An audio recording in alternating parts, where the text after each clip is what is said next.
Alors, Bezrat Hashem, aujourd'hui on va parler de la faute de Rosh Hashanah. Tout ce qui concerne Rosh Hashanah, toutes les lois de la fête. Alors on va commencer par une petite Gemara qui n'a rien à voir avec Rosh Hashanah, mais vous allez tout de suite comprendre le lien entre les deux thèmes, les deux choses.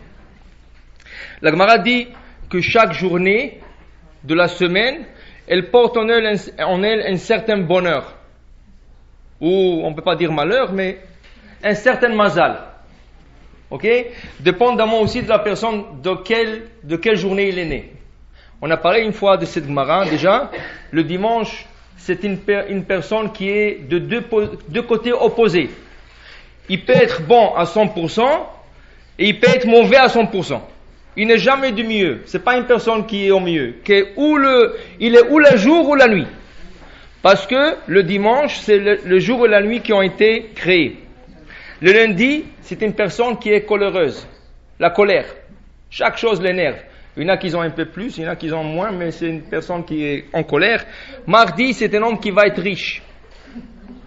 Et ça, il va être riche, mais aussi, c'est un coureur de femmes. Si c'est un homme, il va courir de femmes. Oui, il lui faut beaucoup d'argent pour ça. Donc, mercredi, ça c'est mardi. Le mercredi, c'est un homme ou une femme qui sont beaux. Ça veut dire d'apparence physique. Pourquoi? Parce que c'est le soleil qui a été placé et la lune qui ont été placés dans le ciel. Le jeudi, c'est un homme pieux ou pieuse. C'est qu'on appelle chassid. C'est ça? Comment on appelle ça? Le vendredi, c'est un homme qui court après les mitzvot. C'est quelqu'un qui va courir après les mitzvot parce que c'est Adam qui a été créé le vendredi. Jeudi, c'est les animaux. Et les animaux dépendent complètement de l'éternel. Alors, un homme pieux, il met toute sa confiance dans l'éternel. Et vendredi, c'est quelqu'un qui court après les mitzvot car Adam a été mis dans ce monde, courir après les mitzvot, c'est le vendredi. Pourquoi on a avancé cette petite préface avant de commencer le cours de Rosh Hashanah? Parce que, samedi, la Gemara dit c'est un homme tzaddik. Et vous allez voir, il y a des gens qui ils sont pas religieux, et des fois pas du tout, mais ils ont toujours des rêves véridiques. Ils rêvent beaucoup. C'est des gens qui rêvent, c'est des hommes ou femmes qui rêvent, et toujours leurs rêves sont vrais. Tout ce qu'ils rêvent, c'est vrai. Ou quelque chose qui va leur arriver, ou quelque chose qui va leur venir, ou tous leurs rêves sont vrais. Ça, c'est des gens qui sont nés le samedi. On dit que c'est des tzadikim. Vendredi soir à 6h, ça veut dire... Ça, samedi. Tout ce que est soir, vous êtes déjà projeté sur le... Comment?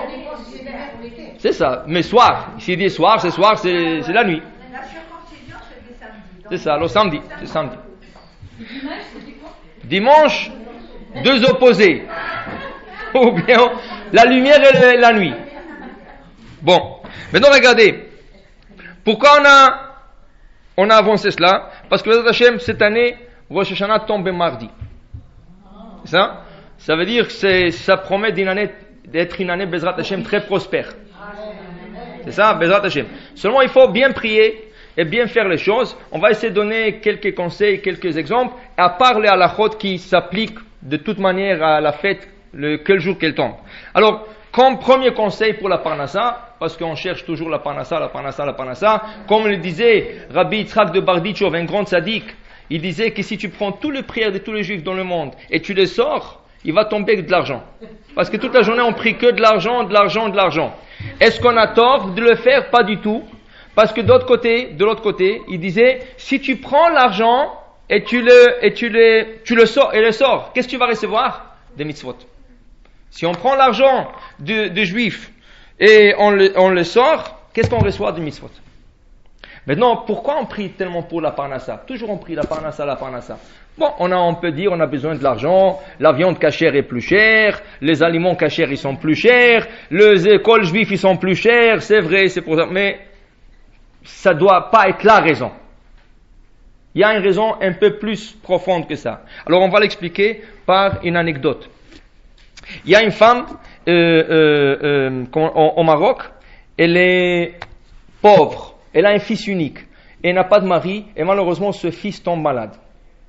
Et là, elle va voir tout le tzadikim du Maroc, le grand tzadikim du Maroc, et tout le monde lui dit, madame, on a essayé de faire, on est beau à prier, mais on voit que les portes des ciels sont fermées pour cet enfant. Personne n'a réussi de prier pour lui. Donc, à la fin, il lui restait un tzadik, elle a dit, j'ai rien à perdre, je vais aller chez lui, qu'il me fasse une prière. Elle arrive chez lui, il lui dit aussi la même chose, je vois que les portes du ciel sont fermées, je vais tenter une chance. Si je réussis, on a réussi, si je ne réussis pas, je n'ai pas d'autre à vous dire. Alors, il va, il fait sa prière, et quelques minutes plus tard, il dit, madame, votre fils va vivre. Et c'était comme ça. Ce petit a guéri de la semaine même, et Baruch Hashem, il a une longue vie. La femme lui a demandé, mais comment, quelle est votre force, plus que les autres tzadikim? Tout le monde en prie pour lui, et tout le monde en dit que les portes du ciel sont fermées. Même vous m'avez dit au début que les portes du ciel sont fermées. Qu'est-ce que votre force plus que les autres? Il dit, regardez, moi j'ai tapé sur la même porte que tout le monde en tapé, le porte de la vie, le porte de guérison, mais ce porte-là pour cet enfant sont fermées. Et tout le monde a vu la même chose. Mais là j'ai une idée. Je suis parti taper sur le porte de la Parnassa.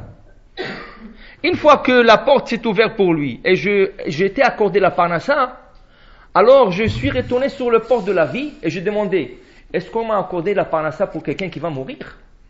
On ne peut pas accorder la Parnassa à quelqu'un qui va mourir. Automatiquement, les portes sont ouvertes. Vous allez voir que durant Rosh Hashanah, durant toute la fête, soir, le matin, soir, après-midi, on va faire une prière, on va chanter le psaume 24. C'est un psaume qui donne la Parnassa. On dit comment sinon on veut la faire. Chaque jour quand tu rentres dans ton magasin, c'est ça, fais ce psaume 3 fois. Parce que c'est un psaume qui apporte de la Parnassa pour du jour. C'est ça? Le psaume 24, les David Mizmor, on le fait tout le Rosh Hashanah. Tout le Rosh Hashanah, à la fin de chaque prière, juste avant aller le Shabbat, on fait ce Mizmor. Et pourquoi on prie tellement de la Parnassa? Rosh Hashanah, c'est plus important pour prier pour sa vie. Parce qu'Akadosh Baruch Hu décrète la vie et la mort. On dit qu'il y a 3 livres qui sont ouverts. Le livre de Grand Tzadikim, le livre de Grand Mécréant, le livre de Benoni. Et on se considère comme Benoni. Et on ne sait pas dans quel livre on va être écrit. Alors prie plutôt pour la vie que pour la Parnassa. Pourquoi ils n'ont pas trouvé un psaume qui parle de la vie? Il ne manque pas de psaumes comme ça. Il y a des psaumes qui parlent de la vie, de la guérison. Pourquoi rien que la Parnassa? Parce que justement, à travers la Parnassa, tu trouveras la vie. C'est pour ça que Rosh Hashanah, nous allons essayer de faire des choses qui vont se relater plutôt à la Parnassa qu'à la vie. Et automatiquement, ça va emmener aussi la vie. Exemple, c'est écrit dans le livre de Ségoulot, ça serait bien d'acheter un nouveau couteau pour le moti. Pour couper le moti, le Rosh Hashanah, c'est bien d'acheter un nouveau couteau. Pourquoi? Parce que l'action qui fait le couteau, en hébreu, c'est l'achtor, couper. Couper en hébreu, l'achtor.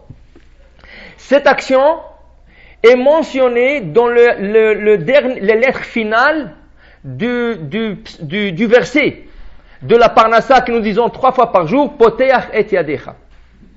Ça, c'est un verset qu'on dit 3 fois par jour, et c'est écrit que celui qui le matin a dit ce verset sans avoir ferveur, il doit s'arrêter au milieu de la prière et le répéter.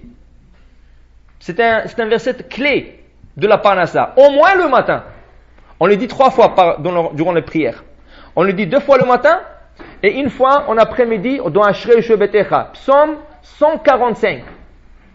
Ashrei Shebetecha, Od Elu Chasrela. Ashram Shekachalo. Ashram She'adonai Lav. Vous l'avez toujours avant Mincha ou durant la prière de Shachrit.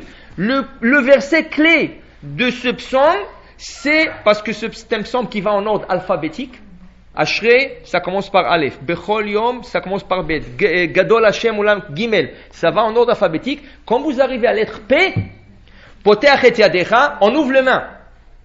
Parce qu'en ce moment, on reçoit comme une bénédiction du ciel. C'est ça? Et là, celui qui n'avait pas fait, il n'a pas fait sa prière avec ferveur, ce jour-là, il peut rater sa Parnassa. C'est pour ça qu'ils disent, même si tu as avancé dans la prière de Shachrit, tu t'arrêtes là où tu es, tu répètes ce verset. Rien que ce verset. C'est ça? Alors, le lettre finale de ce verset, de ces 3 premiers mots, poteach et yadecha, c'est l'action qui fait le couteau. L'artor, couper. Ça, et là, comme on veut, tout ce qu'on fait Rosh Hashanah, ça va se projeter durant toute l'année, c'est le début de l'année qui va se projeter toute l'année, alors on achète un nouveau couteau. La raison, 2 raisons. L'action, l'artor. Deuxième, parce qu'un couteau qui fait moins de miettes, c'est mieux pour la personne. La personne perd de sa parnassa quand il y a beaucoup de miettes, et il s'éparpille, et il nous arrive, peut-être piétiner sur les miettes. Ça peut être le Shabbat, ça peut être en semaine, ça peut être n'importe le fête, ça peut être n'importe quand. C'est ça? Plus que le couteau est aiguisé, moins de miettes qu'il fera. Alors, on a intérêt à acheter un nouveau couteau parce qu'il coupe mieux. Et celui qui ne peut pas se permettre, alors au moins de l'aiguiser. Aujourd'hui, surtout les ouvre-boîtes. C'est ça, vous avez des ouvre-boîtes électriques. En arrière de l'ouvre-boîte, il y a toujours un aiguise couteau. Alors vous pouvez l'aiguiser. Quelqu'un m'a demandé la question, est-ce qu'on peut aiguiser le couteau chez les goïms? Il y a des fois un camion qui passe avec une cloche, il sonne. Oui, parce que c'est comme la Hagala. Il n'y a rien. C'est une pierre qui aiguise. C'est tout. Et au contraire, il est en train d'enlever de la matière. Il n'ajoute rien sur la matière. Quand il aiguise, il enlève de la matière. Il n'y a pas de problème. Il n'y a pas, vous pouvez donner votre couteau même s'il existe des couteaux qui sont non cochers. Il n'y a rien là. C'est ça, parce que ça enlève de la matière et il n'y a pas de problème. L'autre matière, il est déjà brûlée avec la chaleur. Alors il n'y a aucun problème d'aiguiser son couteau si un aiguiseur passe dans la rue. Bon, ça c'est une chose qu'on va faire durant Rosh Hashanah pour la Parnassa. Maintenant, l'autre chose qu'on a dit, on a parlé au début, c'est le mizmor. Celui qui a la chance d'acheter un de mizmorim de Ptichat HaEchal, quand on chante le psaume Kaf Dalet, c'est aussi très bon pour la Parnassa. À part la Parnassa, tout ce qu'on fait Rosh Hashanah, c'est quelque chose qui va se projeter pour toute l'année. Pourquoi? Parce que Rosh Hashanah, le début, c'est la tête de l'année. Pour nous, c'est pas le premier mois de l'année. Pour nous, c'est le 7e mois de l'année. Notre premier mois de l'année, c'est Nissan. Parce qu'on est devenu un peuple le mois de Nissan. Et la Torah témoigne et elle nous dit, Achodesh hazeh lachem rosh chodashim. Ce mois que vous êtes sortis de l'Égypte va être le premier du mois. Alors en vérité, notre calendrier ne commence pas à Rosh Hashanah. Notre calendrier commence Nissan. Seulement Rosh Hashanah, comme c'était le jour du jugement, Adam et Chava ont fauté ce jour-là. Ils ont été jugés ce jour-là. Et puisqu'ils ont été jugés ce jour-là, c'est resté un jour de jugement, Rosh Hashanah, c'est ça? Alors c'est comme ils sont nés, Adam et Chava, ils sont nés le même jour qu'ils ont fauté et le même jour qu'ils ont été jugés. Alors c'est resté le jour le début de l'année. Qui veut dire, c'est pas le début de l'année, mais tout ce qu'on fera nous suivra durant toute l'année. C'est pour ça qu'on l'appelle le début de l'année. Tout ce que vous faites Rosh Hashanah vous suivra toute l'année. C'est pour cela qu'il a été recommandé de ne pas manger des choses qui sont aigres, de ne pas manger des choses qui sont trop salées, ça, de ne pas manger des choses qui sont peut-être piquantes, selon certaines opinions, on va en parler, c'est ça. Tout ce qu'on fait, on mange de la douceur. On devient un peu ashkénaze. Les ashkénazes, ils mettent toujours le sucre dans leur manger. Alors, Rosh Hashanah, on est un peu ashkénaze, on va mettre un peu plus de sucre, du miel, et vous allez voir, on va en parler. Alors, tout ce qu'on fait Rosh Hashanah, c'est un signe pour toute l'année. C'est pour ça que les Khamim nous ont instauré un certain ordre à suivre quand on s'assoit à table le jour de la fête, le deux soirs de la fête, pour qu'on mange. Et tout ce qu'on mange, ça va nous accompagner durant toute l'année. Alors je dis les choses qui nous ont été instaurées, par exemple les dates, et après on va parler de l'ordre. Les dates, le sésame, le poireau, les blettes, la grenade, la pomme en miel et la tête de l'agneau ou le poisson, ou la tête du poisson. Ça c'est les choses qui nous ont été instaurées. Maintenant on va expliquer un par un chaque chose, mais avant d'arriver à cela, ces choses-là qui nous ont été instaurées de manger, il vient durant le repas. Mais avant de commencer le repas. Alors comment c'est durant et avant? Ça veut dire qu'on va faire le kiddush d'abord. Après le kiddush, on va faire le motzi. Et après avoir goûté de la challah, une bonne quantité, à peu près 30 grammes, on va s'asseoir et faire cet ordre. Ça veut dire que chacun recevra 2 dates.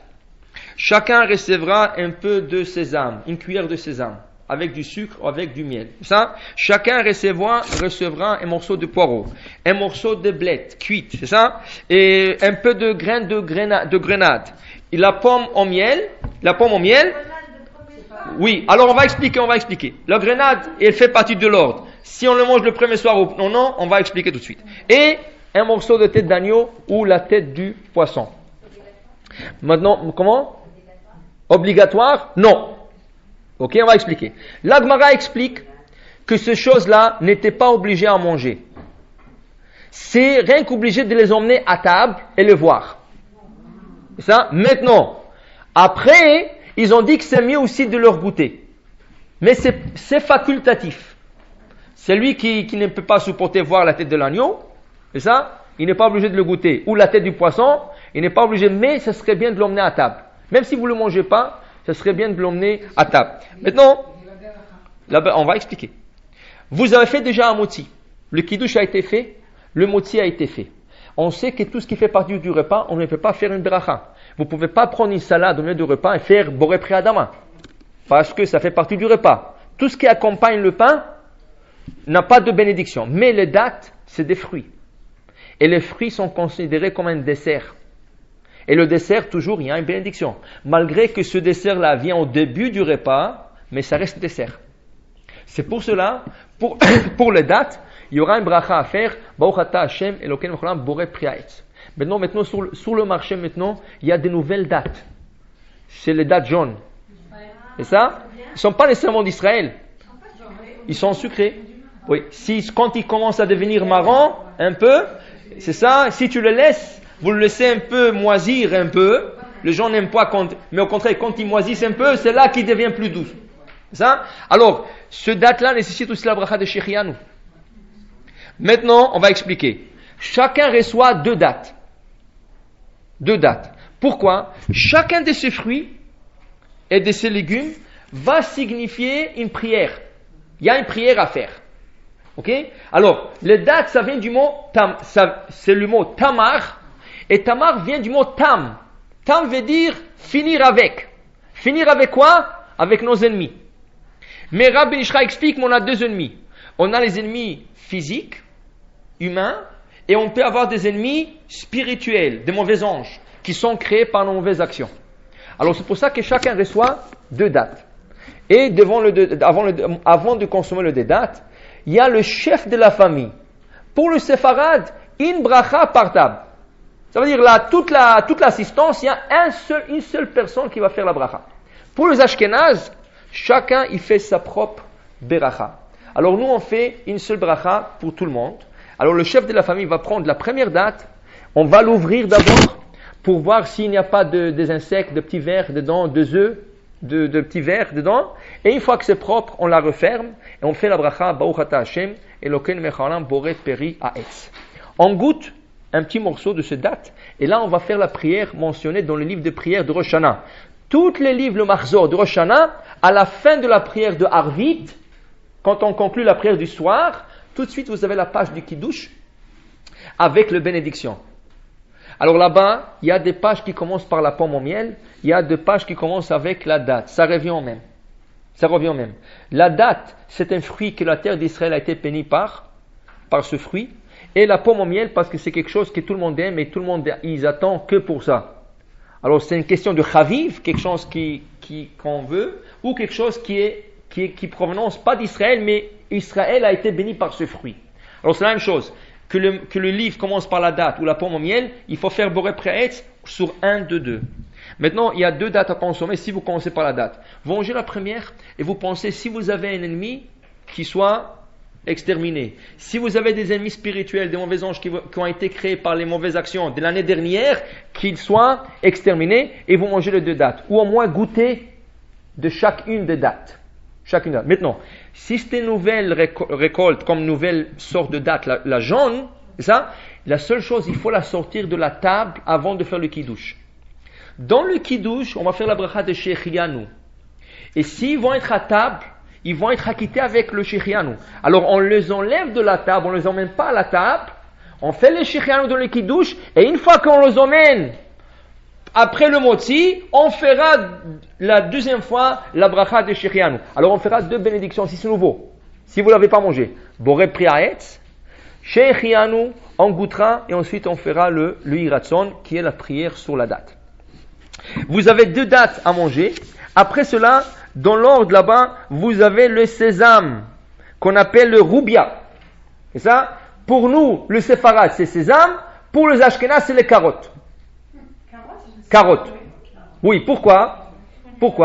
Parce qu'encore, chaque fruit et chaque légume signifie, ça veut dire il est dans la prière, il y a une significance à ce fruit ou à ce légume.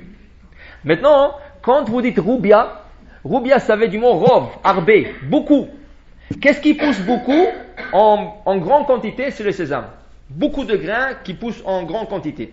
Les ashkénazes, pour eux, c'est ça? Roubia, ça vient du mot beaucoup. En ashkénaze, quand on dit beaucoup, more. Ou meiren. Alors meiren, c'est le carotte. Alors eux, ils mangent au lieu de sésame, ils mangent le carotte. Comment? Tzimens, exact, le tzimens. Ils font le tzimens qui est le carotte avec 2 raisins. C'est ça, et avec beaucoup de sucre encore. C'est ça? Bon. Une autre chose, et on va manger les blettes. Comment est-ce qu'on appelle les blettes en arabe? Silk. C'est ça, silk. Pourquoi? Parce que dans la prière, on va dire Shistalku oivenu, que nos ennemis s'enfuient. Alors, silka, c'est l'istalek, s'enfuir. Alors, le fruit qui porte ce nom, c'est le silka. S'il y a un autre fruit qui signifie la même chose, on va le prendre, mais pour nous, au moins, c'est ça. Une autre chose qu'on mange, on mange la grenade. Pourquoi? Parce qu'apparemment, on veut que nos mitzvot soient multipliés comme le grain de la grenade. Et dans la grenade, apparemment, il y a 613 grains exactement. Ah bon? Oui. Vous voulez le compter? Comptez-le cette année, vous allez voir. Beaucoup plus que ça, ça veut dire que vous avez été très chanceuse. Mais 613... Non. Alors ça, c'était une grenade jumelle. Elle avait 2 grenades dans la même... mais c'est ça, peut-être qu'ils sont... C'est cela, c'est comment on les appelle, le nouveau là, qui sont... OGM, les OGM ça. Organique. Mais les organiques et le normal, ils ont 613. Regardez aussi la fleur. Il y a une fleur au bout de la grenade. Écrasez-la. C'était Magen David. C'était une toile David. Oui. Alors, ça, apparemment, c'est la source où David a pris le Magen David. Pourquoi? Parce qu'il a dessiné le Magen David sur son bouclier. David, pourquoi on appelle Magen David? L'étoile de David. Pourquoi l'étoile de David? C'est lui qui l'a dessiné. Il l'a dessiné sur son bouclier quand il sortait en guerre. Et pourquoi? Apparemment, comme ça ils disent, que sur la grenade, la fleur, quand on l'écrase, elle a 6 côtés, comme le Magen David. Et David signifiait, il disait à Kosh Baruch Hu, comme moi, j'observe les 613 mitzvot, tu vas m'observer, ça veut dire tu vas me protéger dans les guerres que je sors faire. Ça, c'est une significance du Magen David. Il y a beaucoup plus que ça, parce qu'ils ont trouvé le Magen David dans le tombeau du Marpella, sur le tombeau d'Abraham Avinu. Ils ont trouvé de trucs en argile avec le Magen David. Ça veut dire que le Magen David date depuis Abraham. Qui sait que depuis... Mais on dit que c'est Magen David parce que c'est lui qui a eu toutes sortes de kavanotes qu'il a mis dans le Magen David. Maintenant, la grenade est aigre. Alors il ne faut pas oublier d'ajouter du sucre. Parce qu'on ne veut pas manger quelque chose d'aigre le jour de Rosh Hashanah. Alors on mettra du sucre pour adoucir un peu la grenade. La pomme en miel, c'est ça? Tapuach, bitvash, la pomme en miel, pour avoir une année douce. Et pourquoi la pomme? Apparemment, dans le ciel, dit le Zohar, il y a un chant qui s'appelle Chakal Tapuchim, le chant de pommes. La chante de pommes. Selon une version, c'est pas des pommes, c'est des étrogues. Selon Rabbeinu Tam, c'est des étrogues. Mais, selon des autres, c'est carrément les pommes. Alors la pomme, elle a beaucoup de significance, surtout si vous allez chez un grand rebbe. Quand vous allez chez le grand rebbe, vendredi soir, il distribue la pomme. Il coupe la pomme et il distribue à tout le monde. Apparemment, j'ai écouté, je ne sais pas comment ça marche exactement. Comment? Oui, tout le grand rabbanim, il distribue la pomme. Apparemment, dans la pomme, il y a le nom d'Hachem. Comment? la tige c'est Yud. La tige c'est Yud. Et ça, quand vous coupez en horizontal, vous allez trouver 5 grains. Et ça, c'est le He. Et ça, je ne sais pas comment on l'appelait ça, le corps de la pomme, ça veut dire ce qui reste après qu'on a mange. Comment? Le trognon. Le trognon, ça va, le trognon. Le trognon. Le trognon, c'est le Vav. C'est la lettre Vav. Et ça, et il y a encore la lettre He qui veut dire c'est Yud Ke Vav Ke. Pour le chassidim, la pomme c'est un fruit très sacré. C'est sacré au point qu'il est distribué comme bracha. Comment? Je ne sais pas exactement où est-ce qu'il tire l'autre He, mais je ne sais pas si en bas, dans les racines, je crois qu'il y a une toute petite fleur. Et si on l'écrase, il y a 5. C'est à 5 feuilles. C'est pas 6. Je crois que c'est l'autre He. Mais pour eux, le chassidim, la pomme, c'est quelque chose de niveau spirituel très élevé. Et en plus de ça, on l'adoucit avec le miel. Maintenant, regardez. C'est pas tout le monde qui sont d'accord à adoucir la pomme au miel. Selon la Kabbalah, il faut pas utiliser le miel Rosh Hashanah. Parce que le miel est couleur d'or. Et l'or, c'est la rigueur. Alors en Israël, je vous le dis si une fois il vous arrive d'être en Israël, vous allez voir une coutume un peu différente, que vous le sachiez. Qu'en Israël, ils ne trempent pas la pomme en miel, ils la trempent dans le sucre. Parce que le sucre est blanc. Alors le Rav Ben Ishraï, il écrit dans son livre qu'eux, ils avaient la coutume de ne pas faire la pomme en miel, ils coupaient la pomme au milieu, ils mettaient du sucre et ils les faisaient cuire. Et là, chacun recevait une pomme cuite au sucre. C'est ça? Et même, la même chose, quand... Vous pouvez le faire, ici. Oui. Aussi, vous pouvez mettre tout ce que vous voulez, tant que c'est doux. Maintenant, une autre chose. La même chose pour le moti. On va sauter un peu pour le moti. Le moti, durant Rosh Hashanah, c'est ça, on met du sel. Sel, c'est obligatoire. On met du sel. Mais de l'autre bout, de le morceau du pain, il y en a qui mettent du miel, il y en a qui mettent du sucre. C'est ça? Alors vous trempez d'abord dans le sel comme toute l'année, et de l'autre côté, vous trempez dans le miel ou dans le sel. Je vous le dis pour que vous sachiez qu'il y a des coutumes qui font le sucre, ils font pas le miel. Parce que le miel, selon la Kabbalah, selon le mystique, représente la rigueur. Tout ce qui est rougeâtre, couleur rouge, ça représente la rigueur. Le blanc, ça représente la douceur, ça représente le chesed, la bonté. Maintenant, mais de toute façon, la coutume pour nous, c'est toujours le miel. Mais c'est bien de savoir tout le coutume. Maintenant, après ça, on a la tête du poisson et la tête de l'agneau. La tête du poisson, parce qu'on veut se multiplier, fructifier comme le poisson. Mais non, si vous n'avez pas la tête de l'agneau, vous compterez sur le poisson pour 2 choses. Multiplier, fructifier et être à la tête. C'est ça? Être à la tête. Maintenant, il y a une question qui m'a été posée. Je la trouve très, très belle et juste aussi. On dit que tous on veut être à la tête. Chénier, qu'on soit à la tête et pas à la queue. Mais on sait une chose, quand il y a 5 têtes ou 10 têtes dans la maison, c'est tous ceux qui sont à la queue à la fin. C'est ça? On dit comme ça. S'il y a trop de têtes, il y a une histoire avec Eliyahu Hanavi. Eliyahu Hanavi est rentré dans une ville. Ils l'ont mal accueilli. Avec lui, il y avait un autre rabbin, Rabbi Yoshua ben Levi. Après qu'ils sont sortis de la ville, Eliyahu les a bénis. Que vous soyez tous des têtes. Après, il est rentré dans une autre ville. Ils les ont bien accueillis. Et il les a bénis en sortant que vous auriez une seule tête. Alors Rabbi Yoshua ben Levi a dit, je comprends rien. Les autres nous ont mal accueillis, vous l'avez béni. Et ceux-là, ils nous ont bien accueillis, vous les avez maudits. Il dit, comment? Il dit, je leur ai dit à tous qu'ils soient à la tête. Il dit, justement, quand ils vont être tous à la tête, ils vont se bagarrer. Tandis qu'ici, il y a un seul dirigeant, ils vont tous l'écouter, ils vont être bien. Alors comment ça se fait que Rosh Hashanah, nous prions qu'on soit tous à la tête?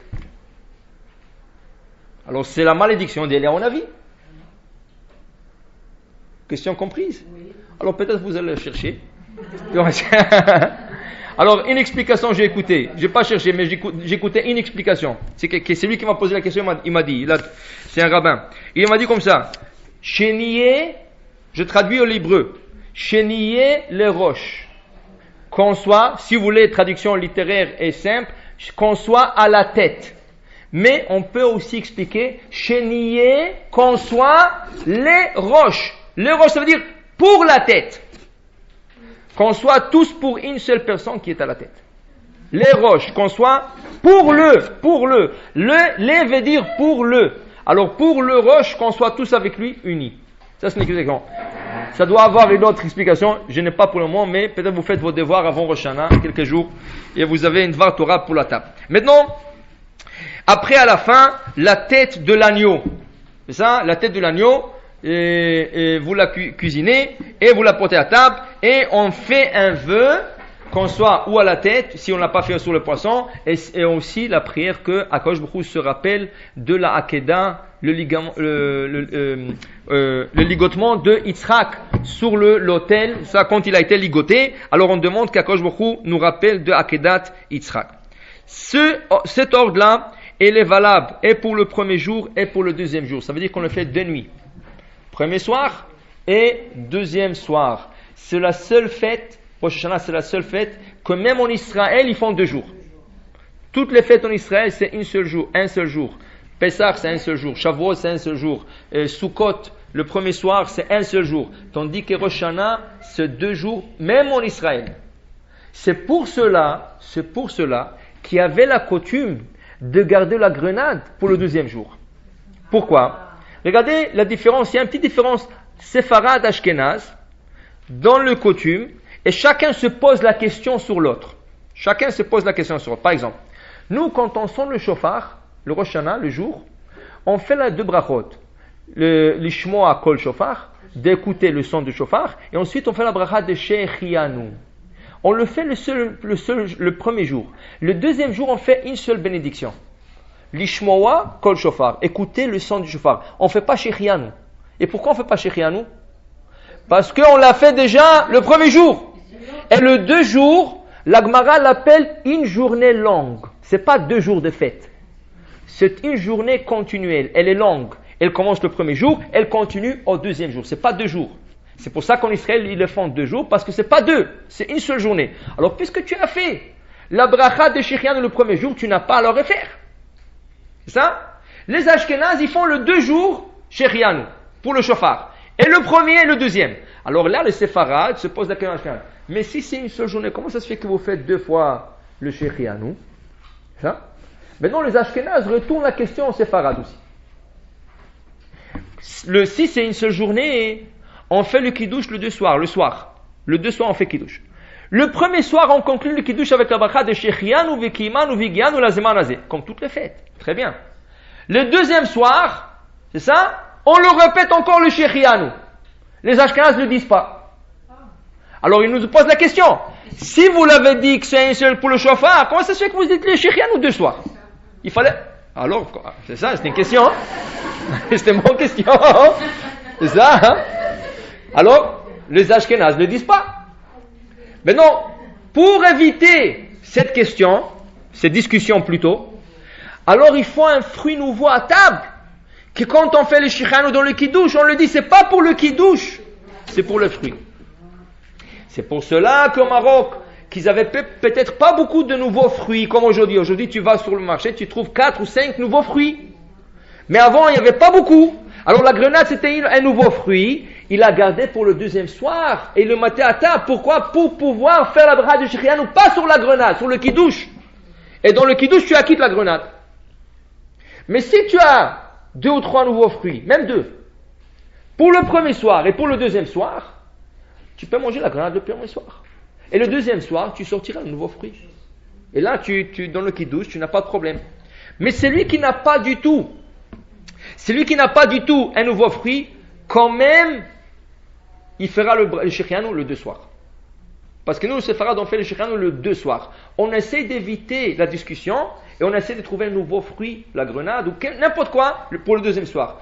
Mais si on ne trouve pas, on le dira quand même la bracha Shechianu. Et c'est ainsi pour toutes les fêtes. Quand on fait 2 jours, Sukkot 2 jours, on fait Shechianu le 2 soirs. Shavuot 2 jours, on fait le Shechianu le 2 soirs. Pessah le 2 jours, on fait le Shechianu le 2 soirs de la fête. Toujours quand c'est 2 soirs de fête, inclusivement au Rosh Hashanah, on fera le Shechianu le 2 soirs. Maintenant, on a l'habitude de manger des choses qui sont ni amères, ni aigre, et selon certaines opinions, par exemple Rav Ovadia Yosef, ni, comment on appelle ça, acide ou piquant. Acide ou piquant, on essaie de ne pas manger. Maintenant, tout celui qui aime le piquant, comment on appelle? Le piment piquant, les piments piquants, ils vont mieux éviter Rosh Hashanah. Si vraiment ça ne va pas passer, il y en a sur qui s'appuyer, il y en a qui permettent le piment piquant. La friture est permise. Oui, il y a des gens qui font frire. Parce qu'il y a des gens qui disent qu'ils ont la coutume de ne pas frire Rosh Hashanah. Je ne sais pas pourquoi. On peut frire, on peut griller, si c'est pour la fête, il n'y a pas de problème. Il y a des gens qui disent non. Une autre chose, on ne mange pas le noix. Le Rosh Hashanah. Pourquoi? La noix, en hébreu, c'est égoz. Le égoz, en valeur numérique, c'est 17. 17 en valeur numérique, c'est chet, péché. Et ça, c'est tov aussi. Mais comme ça, c'est le 2, ça signifie le 2, on ne prendra pas. Comment? Toutes les noix. C'est pour cela, comment les amandes ne sont pas des noix? Les amandes ne sont pas des noix. Des noix. Ça veut dire tout ce qu'on appelle noix. Tout ce qui rentre dans la catégorie des noix, on ne mange pas. Il y a deux raisons. La noix, c'est en valeur numérique péché. Et en plus de ça, la noix augmente la salive dans la bouche. Et là, le lendemain, on ne pourra pas bien prier. Or que Rosh Hashanah, il faut faire très attention d'articuler le mot et de le bien prononcer, parce que si vous faites la moindre faute dans le mot, vous pouvez vous souhaiter quelque chose de grave. Par exemple, le Mishnah Brura, le Chafetz Chaim dit, quand on dit Zochrenu lechaim, rappelle-nous pour la vie. Si tu vas dire Zochrenu lachaim, tout ce que je changeais, c'est les voyelles. Au lieu les avec Sheva, je dis la. En arabe, on doit bien comprendre que quand on dit la, qu'est-ce que ça veut dire? Non. Alors si tu dis Zochrenu lachaim, ça veut dire non pour la vie. Alors tu as dit juste, exactement, il doit nous préserver de ces erreurs. Exactement, et c'est pour ça qu'il faut faire très attention de bien articuler et lire le point, c'est ça?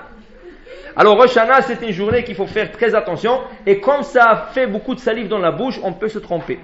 Alors on ne mange pas. Alors tout le gâteau, des gâteaux en noix, en noisette, ou tout le choses comme ça, on ne le mange pas.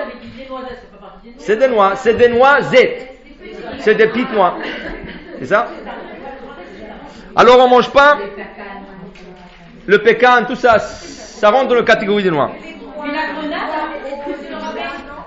La grenade, c'est pas une noix. Oui, si vous voulez. Maintenant, une autre chose.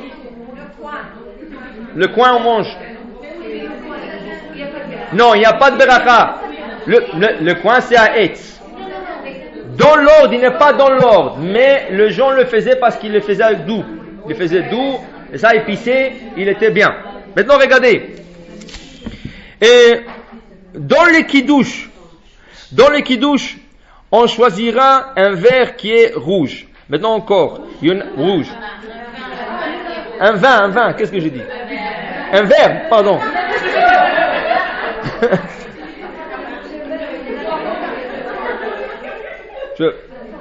On les... Oui, on a dit quoi? Les blettes et les poireaux. Les poireaux aussi. On a expliqué au début, peut-être. La courge. Et on boit le vin. V-I-N, c'est ça, pas de verre. Le vin rouge. Maintenant, il y en a qui ont peur de vin rouge. Il y en a qui ont peur de la salade cuite parce qu'elle est rouge. Non, moi j'ai pas dit. Moi je vous dis, il y a des gens qui ont peur du rouge, Hein? Bon. Maintenant, c'est chacun avec ses... Maintenant, le Shulchan Aruch nous dit, toujours, durant toute l'année pour le kiddush, toujours qu'il faut que ce soit du vin rouge. Pourquoi? Parce qu'il y a une discussion. Est-ce que le vin blanc est valable pour le kiddush? Selon le Nachmani, il n'est pas valable du tout, durant toute l'année pour le kiddush. Le Shulchan Aruch, il le laisse comme ça en suspens, il dit, il vaut mieux du vin rouge, mais celui qui veut le blanc, il peut s'acquitter avec le blanc. Ça veut dire celui qui veut, ça veut dire qu'a priori, on ne le prendra pas. Maintenant, il y en a qui ne prennent pas le... Maintenant, moi je pense que cette coutume est venue de la chose suivante. De raisin, celui qui aime le raisin, vous savez que Rosh Hashanah, c'est l'époque où le raisin se renouvelle. C'est là que le raisin sort, le frais, la nouvelle récolte. Elle sort Rosh Hashanah. Maintenant, le raisin, c'est écrit, il ne vaut mieux pas manger. Mais si vous mangez de raisin, vous mangez le blanc et pas le noir. Vous mangez le blanc et pas. Pourquoi? Le Kaf HaChaim, un de décisionnaires explique, c'est écrit dans la Gemara, c'est lui qui rêve de raisin durant toute l'année. S'il a rêvé avec des raisins blancs, ça signifie du bon. S'il a rêvé avec des raisins noirs ou rouges, c'est pas bon. Maintenant, ils ont copié ça sur le Rosh Hashanah. Si quelqu'un veut manger des raisins, il insiste de manger des raisins alors qu'il mange le blanc et pas le rouge. Ça doit être qu'ils l'ont tiré un peu plus. Et là, ils ont dit, puisqu'on mange le raisin blanc et pas rouge, alors on boira le vin blanc et pas rouge. Ça n'a rien à voir. Le vin, c'est pas du raisin. Tu ne fais pas boire priaetz. Chez nous, c'est ça? on faisait le vin blanc. Oui, je sais. Beaucoup de gens faisaient. Mais ça doit être tiré sur la même ordre d'idée. Rosh Hashanah seulement. C'est ça? Mais si vous allez déjà sur le blanc, allez-y sur le rosé. Vous êtes entre les deux. Hein? C'est mieux le rouge. Maintenant, hein? Bon, ça se tire, l'enseignement est tiré d'un verset de Shir HaShirim. Un verset, pas Shir HaShirim, d'un passage dans Gemara Sanhedrin, Al tir'e yain ki adam. Traduction, ne vois pas le vin car il est rouge. Alors on peut le traduire sur deux manières. Ne vois pas le vin car il est rouge. Ça veut dire qu'il doit être rouge. Il doit être rouge. Ou je peux traduire d'une autre manière. En français, ça sonne pas si bien, mais en hébreu, ça se traduit un peu mieux. Ou on peut traduire ne vois pas le vin car il est rouge, car il peut être blanc. Ne vois pas le vin car il est rouge, parce qu'il est rouge, parce qu'il peut être aussi blanc. Ça veut dire ça laisse possibilité d'avoir le vin blanc. Et le Nachmani était plutôt dans l'opinion que de traduire Al Yain ki it Adam, ne vois pas le vin sauf s'il est rouge. Et c'est comme ça qu'il a décrété. Et le Shulchan Aruch, dans la loi de Shabbat, il emmène les deux opinions et il dit qu'il vaut mieux suivre celle de Nachmani, a priori, que toute l'année utiliser du vin rouge. Maintenant, Rosh Hashanah, une autre chose qui signifie le mazal, on essaie de ne pas dormir le jour, en journée, pas la nuit. La nuit, vous allez dormir. Mais en journée, vous n'allez pas dormir. Et pourquoi cela? Pour que votre mazal ne dort pas durant l'année. C'est ça? Comment? Non, pas vraiment, pas obligé. Si vous n'allez pas prier, on essaie de se réveiller un peu plus tôt. Parce que la prière va être plus tôt. Tout va être plus tôt. La prière de Rosh Hashanah, elle est longue. Elle commence plus tôt, elle termine plus tard. C'est ça? Mais on essaie de ne pas dormir le jour de Rosh Hashanah. Maintenant, le Harizal, après la prière, après le repas de la fête, le matin, il allait dormir. Pourquoi? Il disait qu'une fois qu'on a sonné le chauffard, l'ange de notre mazal, il s'est réveillé déjà. Il y en a qui disent, à moins que tu aies le Harizal, tu peux aller dormir. C'est ça, parce que le Harizal faisait des autres choses que pas tout le monde le fait. Par exemple, le Harizal, quand il se coupait les ongles de la main des orteils, il les a coupés en ordre. Mais en ordre, ça veut dire il allait en ordre du plus petit doigt au plus grand, ou du plus grand au plus petit. Tandis que nous, dans le Shulchan Aruch, c'est écrit qu'il vaut mieux sauter un doigt à chaque fois qu'on coupe l'ongle. Alors couper on va dire la deuxième, ensuite la troisième, revenir à la première, sauter à la troisième et aller au cinquième. Vous voulez pas savoir. Comment? 2 jours. Tout ce qu'on fait Rosh Hashanah, on le fait 2 jours, pas une journée. 2 jours.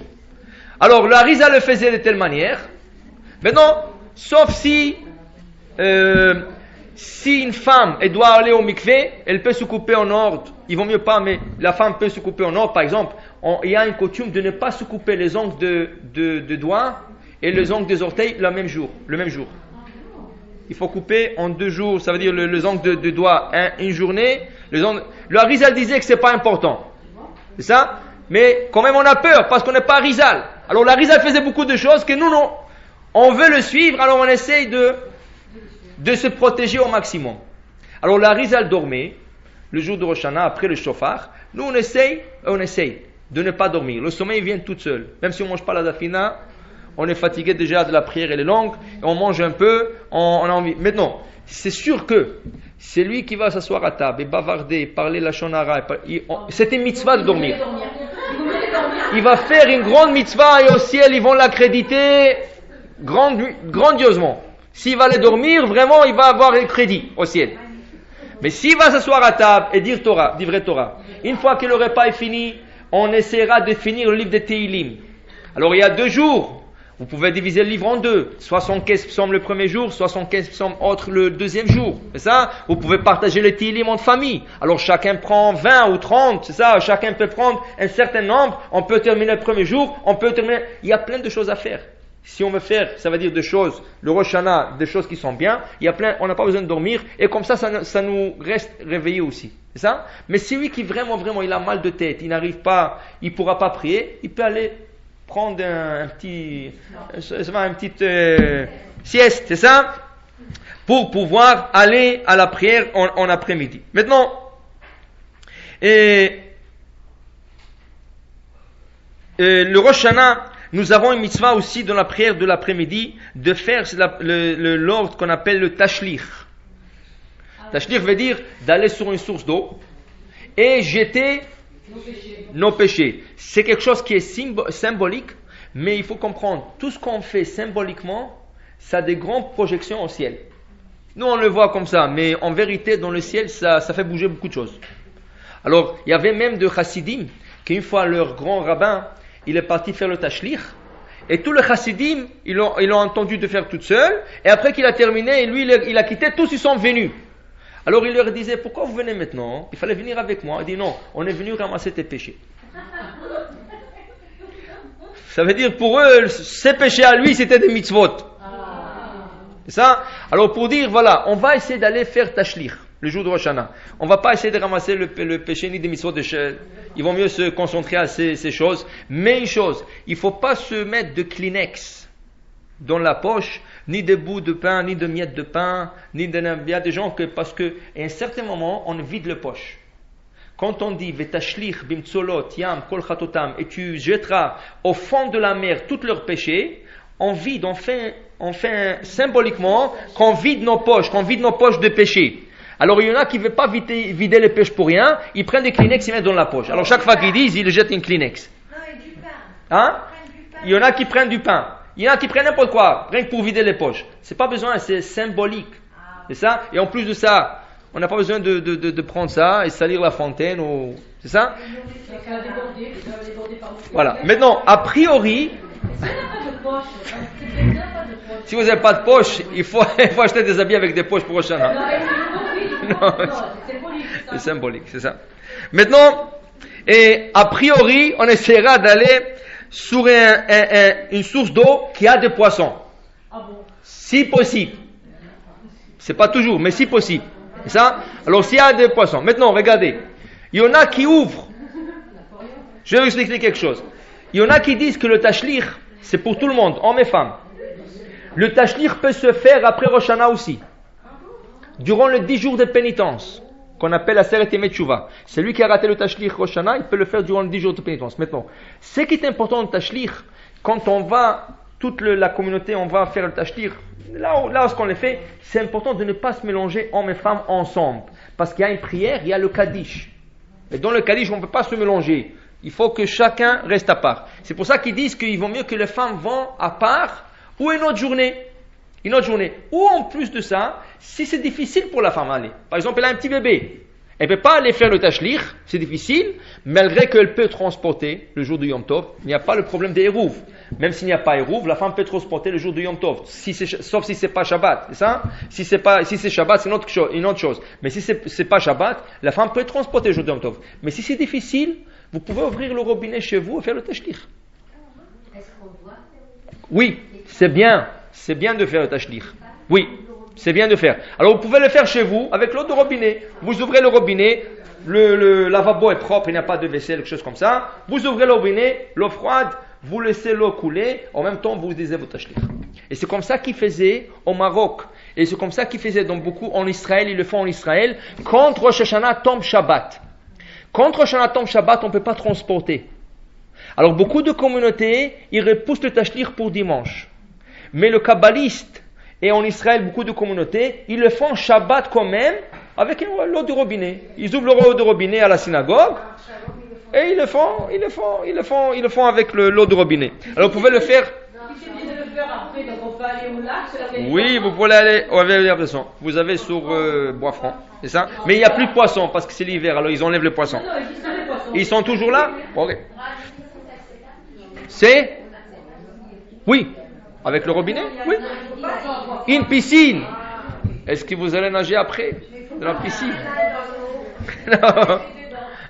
Il vaut mieux pas il vaut mieux pas dans un bassin qui va être utilisé. Parce que le bassin du robinet, l'eau coule. Elle sort, elle est évacuée. Et ça, elle reste pas. Tandis que la piscine, on va plonger dedans. C'est pas qu'il y a des péchés, mais il vaut mieux pas utiliser quelque chose qu'on a fait le tashlir. Oui, il y a un passage. Ça, c'est dans votre livre. Dans votre livre de Rosh Hashanah. Dans le livre de Rosh Hashanah, après la prière de Mincha, vous avez le passage à lire. C'est un verset, vous le répétez 3 fois. Point. Il y a une prière plus longue. Alors ça, si vous faites s'il y a des hommes qui vont la faire, vous écoutez et vous faites rien que le passage. Le passage en lui-même, il n'est pas long. C'est un verset. Alors, le passage d'avant, c'est un morceau de Zohar. C'est un morceau de Zohar qu'on lit. Mais même si vous ne le lisez pas, faites le passage. Vetashlir bimtsolot yam kol chatotam titen emet leakov chesara. C'est un petit passage. Vous le répétez 3 fois, vous avez fait la mitzvah du tashlir. Oui. C'est ça, c'est la prière qui vient après. Il y a une prière avant, un morceau de Zohar, il y a le tashlir lui-même qui est très court, et ensuite il y a une prière de Harizal. Ça on le fait quand on le fait en grand public. Du Chida. Ça on le fait quand on le fait en grand public. Mais si vous le faites chez vous, vous n'êtes pas capable, si vous êtes capable de lire, lisez-le, parce que c'est dans tous les livres. Et si vous n'êtes pas capable de le lire, répétez le tashlir 3 fois, vous êtes acquitté. Maintenant une autre chose, le mitzvah de Rosh Hashanah, c'est écouter le son du shofar 101 fois. 101. C'est ça, 101 fois. Maintenant, vous allez voir que le 30 première fois, c'est après la lecture de la Torah. Deuxième section de 30 fois, c'est dans la prière de Moussaf qu'on le fait à voix basse. Troisième fois, quand on répète les Moussaf à voix haute, ça fait 30. 30 et 30, ça fait 90. Et on termine Moussaf, on sent 10 fois encore, ça fait 100. À la fin de la prière, juste à Adon Olam, quand on a terminé déjà la prière, on sent un grand 100, ça fait 100 une fois qu'on a sonné le shofar le jour de Rosh Hashanah. Cette mitzvah s'applique plutôt aux hommes qu'aux femmes. Vers quelle heure? 10h, 10h30, dépendamment de... Mais 10h, 10h30, vous êtes bien. Vous pouvez toujours rattraper le son du shofar. C'est la lecture de la Torah. Tout de suite après la lecture de la Torah, on sonnera le shofar. Avant le son du shofar, il y a beaucoup de passages de Tehillim, il y a de toutes sortes de prières. Si vous allez 10h30 à la synagogue, vous êtes bien, vous pouvez écouter le son du shofar. Maintenant, rappelez-vous que si vous avez écouté le son du shofar 3 années de suite, c'est devenu un neder, même si vous ne l'avez pas formulé, que vous le ferez comme neder, c'est automatiquement un neder. Et si vous avez l'intention de ne pas aller sans aucune raison, alors il vaut mieux que vous faites ce qu'on appelle atarat nedarim, l'annulation de vœux, parce que c'est devenu un vœu. Si vous avez une raison valable pourquoi ne pas aller, et ça va être pour une seule fois, espérons que vous n'allez pas aller, vous n'avez pas besoin de faire annulation de vœux, vous irez l'année d'après. C'est ça? Maintenant, si vous connaissez quelqu'un qui peut vous sonner le shofar personnellement à la maison, vous n'êtes pas obligé d'écouter 101 fois, vous écouterez que 30 fois. Avec 30 fois, vous êtes déjà acquitté. Si vous connaissez quelqu'un qui peut venir chez vous et sonner le shofar. Maintenant, le shofar, si vous venez avec des petits-enfants, dans tout le livre d'Alara, c'est écrit que les enfants doivent être chez leur mère et pas chez leur père. Parce que le petit, quand il bouge, et quand il tousse, ou quand il crie, ou quand il fait, alors il déconcentre le père. Or, pour le père, c'est une obligation thoraïque. Pour la mère, c'est facultatif.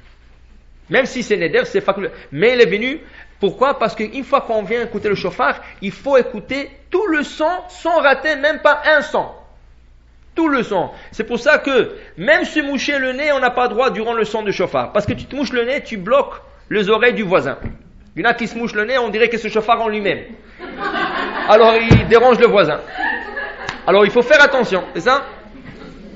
Maintenant, alors voilà, les enfants, il faut leur tenir, il faut les attraper pour qu'ils ne dérangent pas ni le voisin, surtout pas le parent. Alors, il vaut mieux de les avoir dans la Hazara.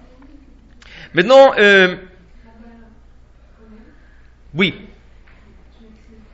Est-ce que pendant le chauffard, bien entendu, dans votre éducation qui est apprise d'écouter les femmes, alors que finalement, il faut juste se concentrer et écouter. On n'a pas fait le prière pendant. Non, voilà. Le chauffard, il faut l'écouter. Il y avait une coutume qui a été annulée plus tard. C'est ça? Il y en a des gens qui faisaient la confession, qu'on appelle le vidouille. Alors, il s'est tapé, il disait Hachamnu, Bagadnu, Gazanu, comme on fait durant le Tachanou. Maintenant, on ne peut pas parler, parce qu'une fois qu'on parle, même si c'est une prière, on rate un de son de chauffard. C'est pour ça que celui qui veut le faire, il doit le penser seulement, pas le dire. Au moment du chauffard, il y a 3 sections dans le son de chauffard. Il y a la tekia, qui est le son lent et uniforme. Ensuite, il y a le son qui est cassé, qu'on appelle ou shvarim ou 3. Ah, ça va être ou tout, ou 9 fois tout, 9 petits sons qu'on appelle shvarim 3. Ensuite, il y a le son lent encore, le même qui était au début, qui est à la fin. La raison pour cela, le début c'est le son de Abraham, le milieu c'est le son de Yitzhak, et la fin c'est le son de Yaakov. Abraham c'est la bonté, Yitzhak et Yaakov c'est la tiferet, c'est la gloire, et les deux ils sont en train d'entourer Yitzhak qui est la rigueur. On ne veut pas avoir la rigueur, le Rosh Hashanah, il faut qu'il y ait 2 sons qui accompagnent le son qui est au milieu, qui est ou la 3, tout, ou le Shevarim, tout, ça c'est la rigueur. Maintenant, quand on sent ce son-là, il faut penser que si on a fait des péchés, qu'Akadosh Baruch Hu leur brise, qu'ils le mettent en petits miettes, en petits morceaux, comme ça on n'a pas à subir les conséquences durant l'année. Il faut se concentrer sur le premier son, sur le deuxième et troisième son, et on ne sait pas exactement quels sont il y a des livres qui sont pleins de méditation et de choses qu'il faut penser en main de chauffard. On n'est pas à ce niveau, mais au moins qu'on écoute. Il y a une fois un grand rave de son toqué à celui qui son chauffard malheureusement est tombé malade. Alors cette année-là, il a cherché quelqu'un d'autre pour sonner le chauffard. Alors il a dit, qui c'est qui veut sonner cette année le chauffard? Alors tout le monde n'a pas levé le doigt parce que c'est difficile de méditer sur tout ce qui est écrit dans le livre au moment que tu sonnes. Alors il y a un qui a levé le doigt, moi je suis prêt à le faire si vous me l'enseignez. Le Rav a dit pas de problème, nous avons encore 30 jours avant la fête, je peux t'enseigner tout ce qu'il faut penser au moment quand tu sonnes le chauffard. Alors il a enseigné tout, veille de Rosh Hashanah, il lui annonce au rabbin, je ne peux pas sonner le chauffard. Il dit comment? Ça fait 30 jours qu'on pratique. Il dit non. Il dit alors pourquoi tu as levé le doigt? Il dit non, je veux rien que savoir qu'est-ce qu'on doit faire. Maintenant que je sais, je ne peux pas le faire. Alors pour dire qu'il y en a qui veulent même rien que savoir. Mais nous, on n'est même pas de ces niveaux-là. Alors, on va rien qu'écouter, pas rater, et penser que si on a fait des péchés qui soient emmiettés, c'est ça, et cassés en morceaux, que nous avons le mérite d'Abraham, nous avons le mérite d'Yitzhak, et nous avons le mérite de Yaakov. Plus que ça, pas vraiment. Le shofar, c'est un moment de méditation d'effacer nos péchés, mais pas demander de vœux. Le vœu, c'est durant la prière. Si vous voulez faire un vœu, c'est durant la prière que vous allez le faire. Maintenant, plus ou moins, on a couvert la partie de la fête. On va rentrer un peu sur la partie, ça veut dire fête, ça veut dire Rosh Hashanah comme tel. Maintenant, on va rentrer un peu sur la section de la fête, que on le fait de toute manière dans toutes les fêtes, pas un Rosh Hashanah. Ça, c'est à la faute qui concerne la fête. Alors, la première chose, n'oubliez pas toujours de laisser une veilleuse allumée, qui veut dire une bougie de 24 heures et plus. De 48 heures, toujours conseillé, 48 heures ou 72 heures, que vous pouvez allumer vos bougies pour le deuxième jour, ceux qui fument ou ceux qui veulent allumer le four au gaz, c'est ça, s'ils n'ont pas de pilote au milieu du four, alors ils pourront utiliser cette source de feu. Une autre chose, laisser des plaques ou de rondelles, deux plaques de rondelles allumées, une sur vraiment minimum pour chauffer les aliments, et une sur médium pour pouvoir cuisiner durant le deuxième jour de la fête. Je vous rappelle, on peut toujours augmenter la source de chaleur, mais jamais baisser. Jamais baisser. Même si c'est à gaz, vous ne pouvez pas baisser la source de chaleur de la fête. C'est pour ça qu'il se conseille d'avoir toujours deux plaques, une pour chauffer, l'autre pour cuisiner. Le four, encore le même principe, vous pouvez le monter. Maintenant, le problème avec le nouveau four, presque tous, sans exception, ils sont digitales. Tout ce qui est digital, même si votre bouton pour le rondelle est digital, vous ne pouvez ni augmenter, c'est surtout pas baisser. On ne peut pas jouer avec le digital jour de Shabbat surtout. Comment? On peut ouvrir et fermer s'il n'y a pas ni de témoins ou des ampoules qui se déclenchent, qui s'allument. Alors, dévissez votre ampoule du four. C'est ça, du four. À moins que vous avez des fours, il y a des fours qui sont vraiment spécialisés pour Shabbat et fête. C'est des fours Shabbat. Alors c'est la KitchenAid, la marque KitchenAid qui le fait. Ça veut dire qu'il y a des boutons qui annulent toute opération électronique. C'est ça? Mais le mode, toutes les fours sur le marché aujourd'hui, ils ont le mode Shabbat. Cela signifie rien. Le mode Shabbat qui vendent sur le marché, c'est un mode qui éteint le four après 12 heures. Celui-là, il n'est même pas valable pour Shabbat. Ne parlons pas pour la fête. Si après 12 heures, votre four s'éteint, vous n'allez pas avoir la dafina. C'est ça? Alors vous devrez annuler le mode Shabbat. Tandis que dans le KitchenAid, il reste tout le temps allumé. C'est ça? Et la température reste constante. Il n'y a pas de témoin, il n'y a pas de lumière, il n'y a rien. Alors c'est des marques spécialisées pour Shabbat. Mais s'ils vous disent mode Shabbat ne veut rien dire. Mode Shabbat vraiment ne veut rien dire. Maintenant, n'oubliez pas de préparer, je laisserai du temps en question, je termine et je vous laisse tout le temps en question. N'oubliez pas de préparer des bougies pour le deuxième jour. Maintenant, si vous avez des bougies, vous n'avez pas de problème, mais si vous allumez avec de petites mèches, et ça, là il faut rentrer la mèche dans le flotteur avant la fête. Alors vous préparez assez de rondelles pour 2 jours. Pour le premier, vous l'avez de toute façon, mais pour le deuxième jour, vous préparez. Maintenant, on n'a pas le droit de se laver Yom Tov, mais on a le droit de laver la vaisselle avec de l'eau chaude. C'est ça?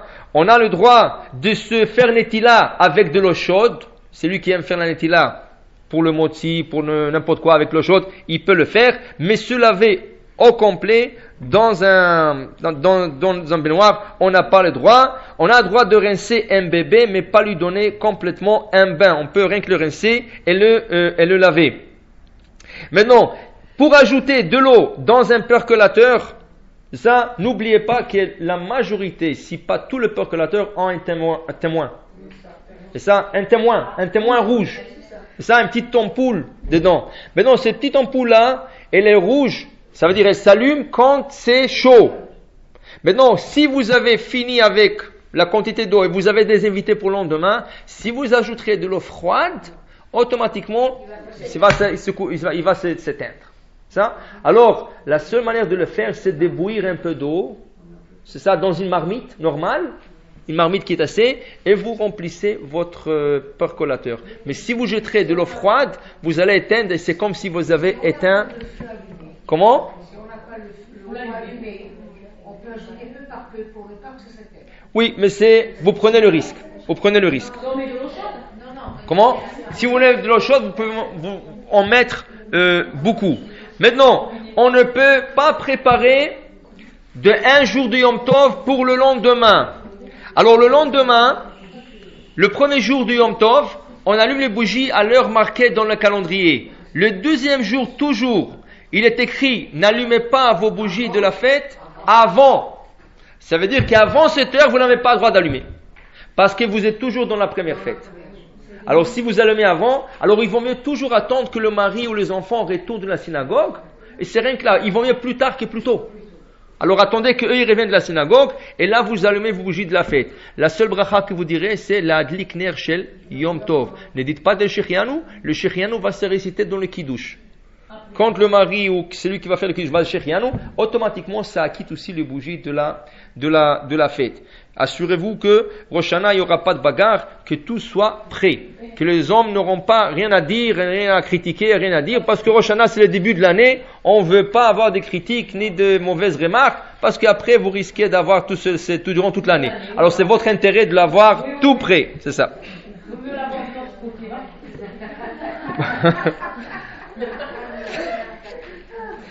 Bon, alors attachez, mais pour le moment, j'ai fini. Après, je dirai une petite Vatorah, mais je vous laisserai d'abord le temps à question.